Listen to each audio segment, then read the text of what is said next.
আর ভাষাও বুঝতে পারি। কিন্তু তুমি এরকম একা কেন বসে আছো? তোমার কি কোনো বন্ধু নেই? আমার তো কারুর সাথেই কথা বলতে ভালো লাগে না। আমি তো সারা দিন কৃষ্ণ ভগবানের নাম জপ করি। এই জন্যই সবাই আমাকে খ্যাপায়, বিরক্ত করে। আমার খুব কষ্ট হয়। কিন্তু তোমার সাথে কথা বলতে আমার সত্যিই খুব ভালো লাগছে। ঠিক আছে, তুমি আমার বন্ধু গরুর সাথে দেখা করো। এ আমার বন্ধু গরু, ও সব সময় আমার সঙ্গেই থাকে। এবার চলো, তোমাকে আমার আরেক বন্ধু নাগরাজার সঙ্গে দেখা করাই। এই কথা বলে মুকুন্দ গরুকে সঙ্গে করে টুনাকে নিয়ে একটি গুহার সামনে যায়। তারপর নাগরাজ, ও নাগরাজ, আজ্ঞে প্রভু, আদেশ করুন। এই দেখো, ও হলো টুনা। ও আমার নতুন বন্ধু। যদি ওর কোনো সমস্যা হয় তাহলে তুমি ওকে সাহায্য করো। আজ্ঞে প্রভু। এর কিছুদিন পরে একদিন টুনা যখন একটি ফল খাচ্ছিল, তখন না জানে কোথা থেকে চিল এসে সেই ফলটা ছিনিয়ে নিয়ে উড়ে চলে যায়। আর পিছন থেকে সব পাখিরা মিলে হাসাহাসি শুরু করে আর ঠোঁট দিয়ে তার ডানাগুলিকে টানতে থাকে। তখন টুনা খুব কাঁদতে শুরু করে। তোমরা সবাই খুব বাজে। আমি তোমাদের কি ক্ষতি করেছি? কেন বিরক্ত করো আমাকে? টুনা যত কাঁদতে থাকে ওরা ওর ওপর তত হাসতে থাকে। তুই আমার কি ক্ষতি করবি, ছোট পাগল পাখি একটা? আমি পাগল নই, আমি কৃষ্ণ ভগবানের ভক্ত। আর দেখবেন আপনাদের সবাইকে কৃষ্ণ ভগবান একদিন নিশ্চয়ই শাস্তি দেবে। আচ্ছা, আমিও দেখতে চাই এই ভক্তকে কৃষ্ণ ভগবান কি করে বাঁচায় আর আমাদের কি শাস্তি দেয়। তখন টুনা আরো জোরে জোরে কাঁদতে থাকে। ওদিকে নাগরাজের কানে গিয়ে পৌঁছয় টুনার কান্নার আওয়াজ। তারপর এটা তো টুনার আওয়াজ। ও কাঁদছে নাকি? কিছু তো হয়েছে, আমি গিয়ে দেখি একবার। এরপরে নাগরাজ সেখানে গিয়ে চুপি চুপি সমস্তটা দেখে।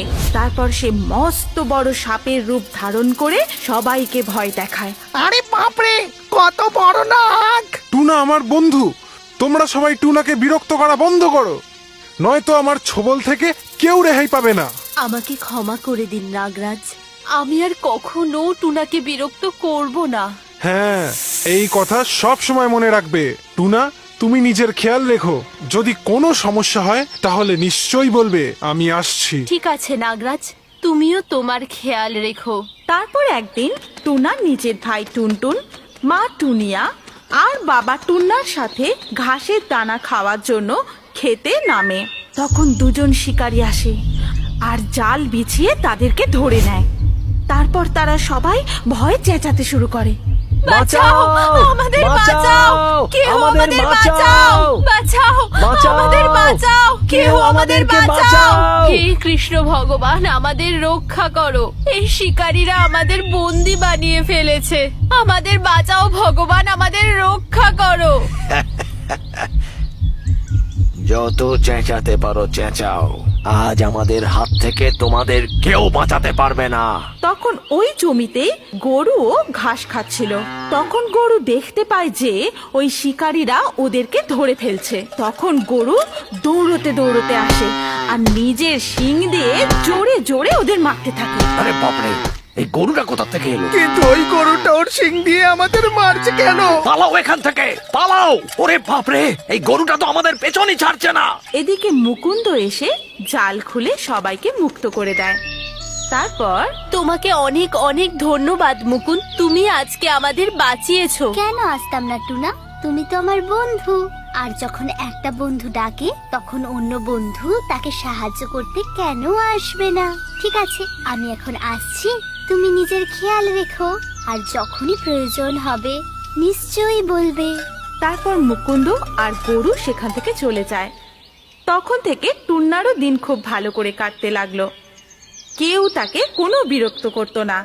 আর ও রোজ মুকুন্দ, গরু আর নাগরাজের সাথে বসে কথা বলতো, খেলা করত, খুব খুশিতে থাকতো। কিন্তু একদিন টুনা দৌড়তে দৌড়তে মুকুন্দর কাছে এলো আর সেখানে পৌঁছে টুনা জোরে জোরে কাঁপতে লাগলো। আরে কি হলো টুনা? তুমি এত ভয় পেয়ে কেন আছো? হ্যাঁ হ্যাঁ টুনা, ভয় পেও না, বলো আমাদের কি হয়েছে। একটা অদ্ভুত জিনিস আমাদের পিছু নিয়েছে, যাকে ধরে ফেলছে তাকে মেরে ফেলছে। কিচ্ছু জানি না এটা কি, কোথা থেকে এসেছে। এটা কি জিনিস প্রভু? তুমি গিয়ে দেখো নাগরাজ। আজ্ঞে প্রভু। এরপরে টুনা নাগরাজের সাথে সেখানে গিয়ে দেখে যে একটা বড় মতন ভয়ঙ্কর জিনিস সকলের পিছনে তাড়া করছে, আর যেই সে কাউকে ধরে ফেলছে সে সাথে সাথেই মারা যাচ্ছে। সবাই চিৎকার করতে করতে পালিয়ে যাচ্ছিল, মারাও যাচ্ছিল। এই দেখে নাগরাজ মুখের আগুনের সাহায্যে সেই ভয়ঙ্কর জিনিসটাকে আঘাত করে তাকে নষ্ট করতে চেষ্টা করলো, কিন্তু কোনো লাভ হলো না। সেই জিনিসটা সবাইকে ধরার জন্য দৌড়তে লাগলো। তখন নাগরাজ এসে মুকুন্দকে বলে, প্রভু, ওই জিনিসটা খুবই অদ্ভুত। আমার বিষেও মরল না, আমার আগুনেও জ্বলল না। এবার কি হবে প্রভু? আমি দেখছি, আমাকেই কিছু করতে হবে। নিশ্চয়ই অসুর কুলেই অদ্ভুত জিনিসটাকে পাঠিয়েছে। তুমি কি করবে মুকুন্দ? তুমি তো একটা খুব ছোট বাচ্চা। টুন্নার কথা শুনে মুকুন্দ শুধুই হাসে। তারপর নিজের বিষ্ণু রূপ ধারণ করে বলে যে, আমি তোমার ভগবান কৃষ্ণ, তোমার বন্ধু, তোমার রক্ষাকর্তা। তখনই সেখানে সেই অদ্ভুত জিনিসটা টুনাকে ধরার জন্য আসে। তখন ভগবান নিজের গদাকে আদেশ দেন যে, গদা, যাও ওই অদ্ভুত জিনিসটাকে মেরে ওর বিনাশ করো। যাও, আমার আদেশ পালন করো। যথা আজ্ঞা প্রভু। তখন গদা সেই অদ্ভুত জিনিসটিকে মারতে শুরু করে, কিন্তু যতই মারো তার কোনো ফলই হচ্ছিল না। সেই জিনিসটা মারও খাচ্ছিল আর হেসেও যাচ্ছিল। আমাকে ক্ষমা করে দিন প্রভু, আমি ওকে মারতে পারছি না, আমি ক্লান্ত হয়ে পড়েছি। তুমি গিয়ে দেখো আমার চক্র, ওকে টুকরো টুকরো করে দাও আর ওর বিনাশ করো। তারপর চক্র যায় এবং ওই জিনিসটাকে কেটে টুকরো করে ফেলে, কিন্তু যত বাড়ি কাটে তত বাড়ি ও আবার জুড়ে যায়। এইভাবে চক্রও হাঁপিয়ে যায়। আমাকেও ক্ষমা করবেন প্রভু, আমিও কিছু করতে পারলাম না।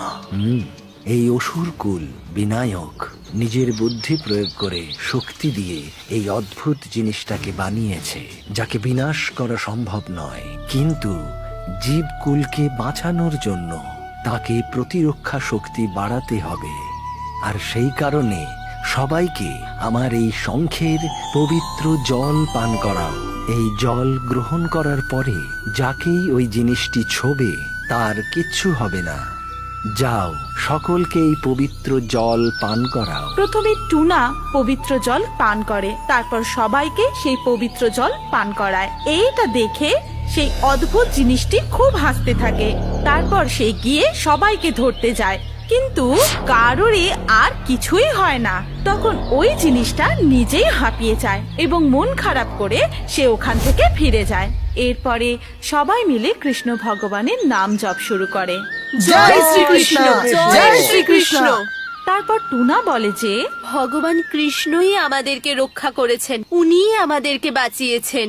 আর সামনেই আসছে জন্মাষ্টমী, চলো না আমরা সবাই ওই দিনটাকে পালন করি, ওনাকে পুজো করি। হ্যাঁ হ্যাঁ নিশ্চয়ই, চলো চলো সবাই মিলে পুজোর প্রস্তুতি করি।